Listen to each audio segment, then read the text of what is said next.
Tumeanza maandalizi maalum ya mbio za hisani ambazo zina lengo ya kuchangia uboreshaji mkubwa katika huduma ya afya ya watoto wachanga katika mkoa wetu, ambazo mbio hizi tumezipa jina kama Manyara Tanzanite Marathon. Mbio hizi ambazo zina kauli mbiu inayosema kwamba hatua moja okoa maisha ya mtoto ni mbio ambazo tunategemea kuzifanya katika mkoa wetu tarehe 22 za mwezi Agosti 2026, na tunategemea mgeni rasmi Mheshimiwa Waziri Mkuu wa Jamhuri ya Muungano wa Tanzania, Mheshimiwa Mwigulu Lameck Nchemba ndio atakayeongoza mbio hizi.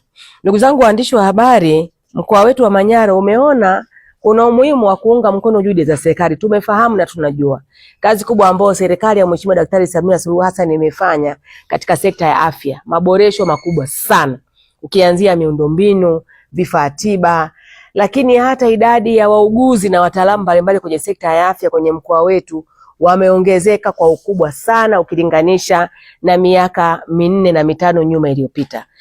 Ndugu zangu, tunategemea kuchangisha fedha kwa ajili ya ununuzi wa vifaa tiba kwa ajili ya watoto hao wachanga, pamoja na ununuzi wa vifaa maalum, vile vichupa maalum incubator kwa ajili ya kuweka watoto hawa njiti ambao wanazaliwa kabla ya muda. Tunafahamu hali ya hewa ya mkoa wetu, tunafahamu maeneo mengine hali ya hewa ni baridi kali sana.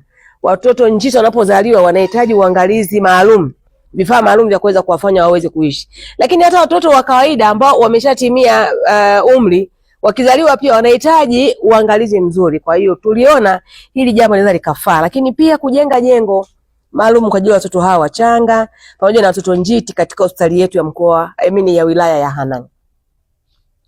Kwa fedha ambazo tutaipata katika mbio hizi za hisani zitakwenda kujenga jengo maalum la mama na mtoto mchanga pamoja na mtoto njiti katika hospitali yetu ya wilaya ya Hanang' ambayo ni hospitali ya Tumaini.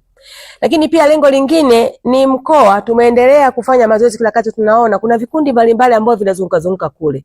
Lakini pia hili pia la uwepo wa Mheshimiwa Waziri Mkuu wa Jamhuri ya Muungano wa Tanzania litasaidia pia katika kuongeza spidi, na atatoa maelekezo maalum tunafahamu ya kuendelea kujenga afya zetu za mwili na kuboresha kwa kupitia mazoezi, ambayo mazoezi haya yanasaidia sana kupunguza magonjwa ambayo sio ya lazima na magonjwa ambayo hayaambukizi. Lakini pia katika marathoni hii itatusaidia sisi kama serikali kuendelea kuwa karibu na kujenga mahusiano mazuri kati ya serikali pamoja na wadau mbalimbali, haswa wadau wa maendeleo, hususan katika sekta ya afya na sekta zinginezo. Lakini kingine kikubwa katika mkoa wetu, tunafahamu wanapokusanyika watu, wanapokuja wageni, ni muhimu kutangaza mkoa. Kwa hiyo pia mbio hizi zitatusaidia katika kutangaza utalii wa mkoa, vivutio, lakini pia kuonyesha mkoa wetu namna vile ulivyo. Mkoa wa Manyara katika mbio hizi na maandalizi hayo unakusudia kukusanya shilingi milioni 886.6. Kwa hiyo tunategemea tarehe hiyo ambao tunategemea kufanya mbio hizi, wanariadha wa mkoa waliopita, waliopo sasa hivi na tunaowategemea watashiriki mbio hizi kwa pamoja.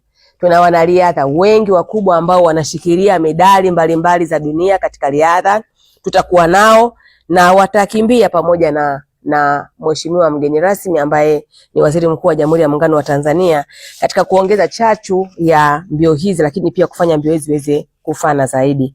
Ndugu zangu wanahabari, naomba nitumie fursa hii kualika wadau wote wa maendeleo katika mkoa wetu, taasisi za umma na taasisi binafsi, wafanya biashara, makampuni mbalimbali yote makubwa na wadogo, lakini wana michezo, hususan wana michezo wa riadha na wananchi wote kwa ujumla wa nchi nzima ya Tanzania kushirikiana na sisi wana Manyara tarehe 22 ya mwezi wa 8 2026 katika mbio hizi maalum za Manyara Tanzanite Marathon, ambazo tumezipa kauli mbiu kubwa na nzuri, hatua moja okoa maisha ya mtoto. Zitatusaidia sana katika kuhakikisha kwamba tunaendelea kumjali mtoto wa Kitanzania, mtoto wa mkoa wa Manyara na taifa kwa ujumla.